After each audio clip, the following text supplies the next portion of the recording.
अस्सलाम वालेकुम। Welcome to my YouTube channel. अगर आप इस चैनल पर नए हैं तो इसको सब्सक्राइब और वीडियोस को लाइक भी कर दें।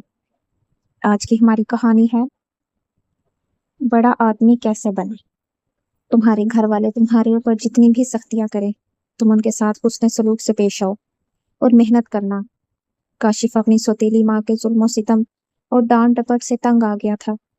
इसने एक बड़ा फैसला किया और रात होने का इंतजार करने लगा। आखिरकार शाम ढल गई और रात के अंधेरे ने सब चीजों को अपनी लपेट में ले लिया।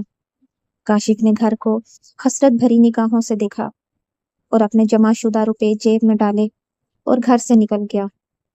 इसके कदम खुद ब खुद स्टेशन की तरफ बढ़ने लगे थे। वो कराची जाना चाहता था। इसने स्टेशन पहुंचकर कराची का टिकट ले लिया। थोड़ी ही देर बाद जब रेलगाड़ी आ गई तो वो इसमें बैठ गया। जिस सीट पर वो बैठा हुआ था, इसके बराबर वाली सीट पर एक बुजुर्ग बैठे हुए थे।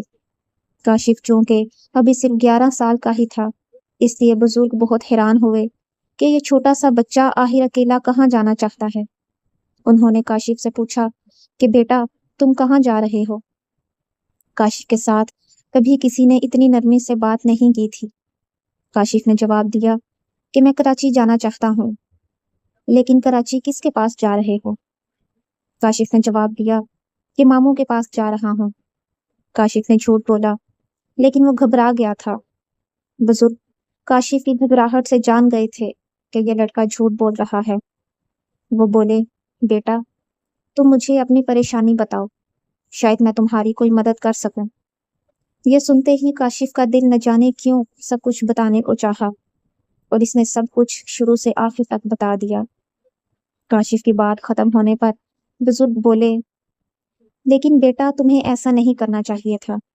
तुम मेरी बात मानो और अगले स्टेशन पर उतर जाओ और किसी दूसरी रेलगाड़ी से वापस लाहौर चले जाओ। फिर तुम्हारे घर वाले तुम्हारे ऊपर जितनी भी सख्तियां करें, तुम इनके साथ हुस्न सलूक से पेश आओ और मेहनत करते रहना। अगर तुमने मेरी नसीहत पर अमल किया तो तुम एक दिन बड़े आदमी बन जाओगे, और अगर तुम घर वापस ना गए तो तुम गलत लोगों के हत्थे चढ़ जाओगे और तुम्हारी जिंदगी बर्बाद हो जाएगी।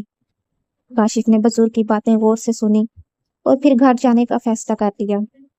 अगले स्टेशन पर वो उतर गया और लाहौर वापस अपने घर पहुंच गया।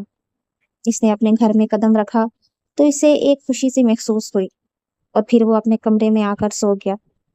सुबह हुई तो इसने बड़ी मेहनत से अपना काम करना शुरू कर दिया।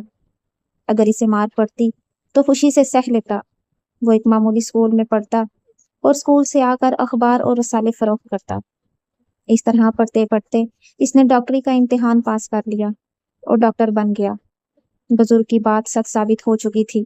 वो एक बड़ा आदमी बन चुका था। अब हर कोई इसकी इज्जत करता था।